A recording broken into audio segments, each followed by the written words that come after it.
ela é uma condição em que a taxa de glicose no sangue diminui para valores inferiores ao normal. Geralmente, os sintomas manifestam-se de forma súbita, a condição oposta à hiperglicemia.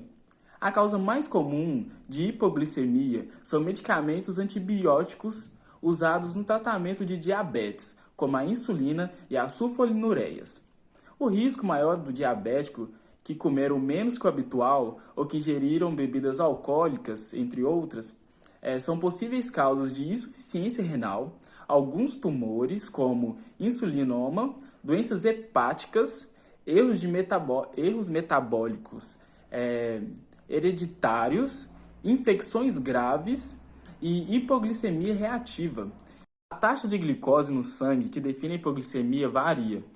Em pessoas com diabetes, o diagnóstico corresponde a uma taxa inferior a 70 mg. Em adultos sem diabetes, o diagnóstico é confirmado quando se verifica simultaneamente sintomas relacionados com a hipoglicemia, baixa glicose no sangue durante os sintomas e melhoria desses sintomas assim que a taxa regressa ao normal. Quando não se manifestam sintomas, pode ser usado um valor referencial inferior a 60 mg em jejum, após a realização de exercício físico. Em recém-nascidos, uma taxa inferior a 40 mg ou inferior a 60 mg quando acompanhada de sintomas. Indica a presença de hipoglicemia.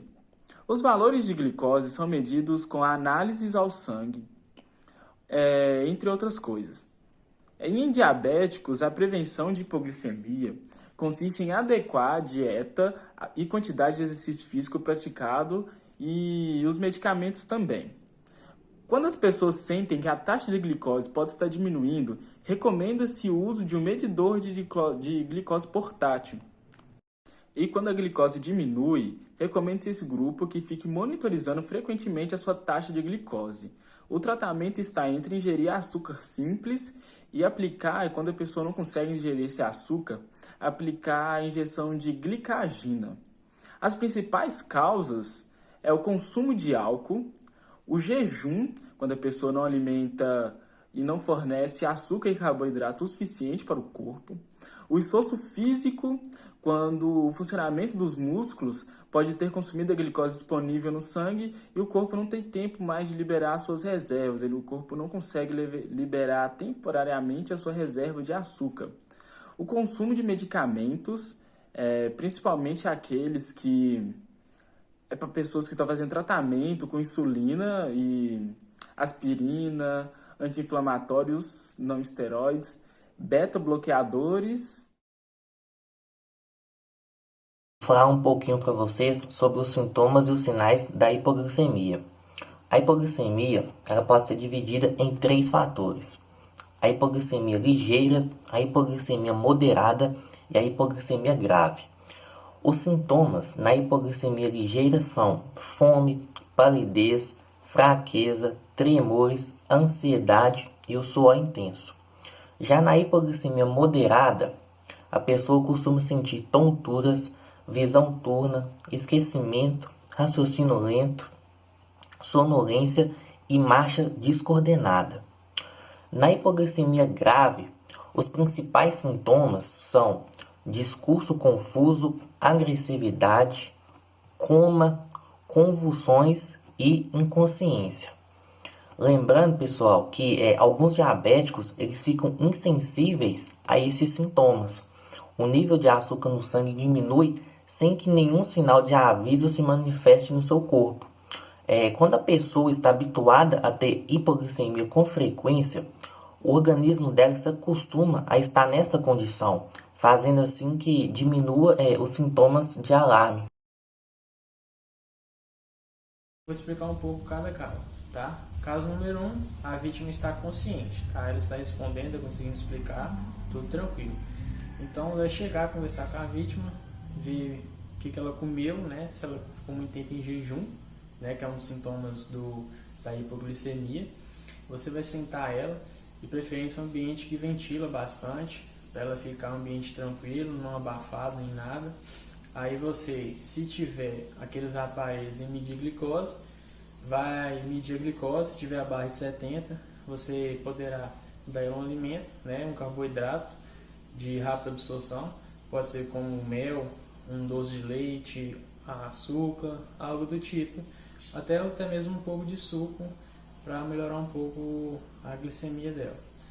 Aí, após esse procedimento, você vai encaminhar a vítima uma hora hospitalar, né, para o médico ver tudo certinho, ver se está beleza, para liberar a vítima voltar às atividades normais. Então, o caso número 2 agora, a vítima que está inconsciente. Vamos supor que você chegou, a vítima está desmaiada, mas está respirando, mas está inconsciente, não está dando sinal de nada, só está deitada desmaiada. O que você vai fazer? Você vai colocar a vítima de lado, né, na posição para ela descansar, e vai chamar a emergência, tá? Esse caso aí você tem que chamar a emergência, que os médicos vão chegar e vão fazer o procedimento todo correto, né?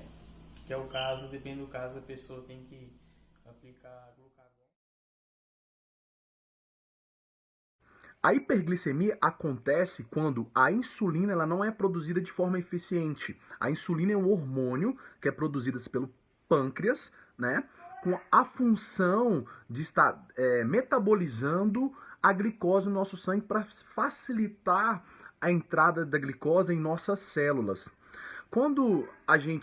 O caso mais comum, né, de hiperglicemia é a diabetes mellitus, ou se não alguma infecção aguda ou a utilização de algum medicamento que pode estar alterando ou deixando deficiente a nossa produção de insulina. Porque se não houver a produção de insulina ou se tiver alguma deficiência nisso, não vai ter a metabolização de glicose no sangue, na corrente sanguínea. Aí pode ter a alteração, a elevação dos níveis de glicose, tá bom? Que pode estar causando hiperglicemia, que é o mais comum na diabetes, que é uma das doenças crônicas mais complicadas que a gente tem hoje, tá bom? Os níveis normais de glicemia são até 99 miligramas, tá bom? Passou de 100 a 125 já são considerados altas. Não chega a ser diabetes ainda, mas são níveis altos, tá bom? Então o conceito de hiperglicemia é essa alteração da glicose no nosso sangue, tá bom? Essa elevação, o aumento da glicose, o aumento de açúcar no nosso sangue, tá bom? Que é aumento de açúcar através que por isso que a má alimentação, né, a forma de alimentar incorreta pode estar causando ou gerando diabetes, doenças crônicas devido a essa alteração, né, a má produção de insulina, a deficiência desse hormônio que é tão importante pra gente. Então a hiperglicemia é uma alteração que leva ao aumento da glicose na nossa corrente sanguínea, beleza?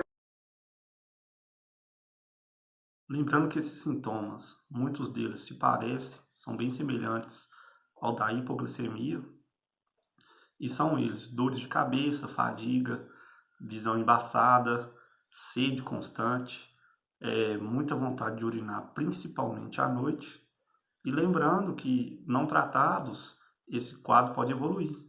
Podem vir sintomas, digamos, mais severos, como perca de peso, enjoo, vômito, sonolência, tontura, cansaço. Agora, o que fazer quando o nível de açúcar no sangue da pessoa está alto, ou seja, ela está com hiperglicemia? Então, a hiperglicemia é caracterizada quando aquele aparelho medidor mostra um valor superior a 180 mg por decilitro quando a pessoa está em jejum, ou quando ele está acima de 250 mg por decilitro a qualquer hora do dia, e a pessoa aparenta confusão, sede.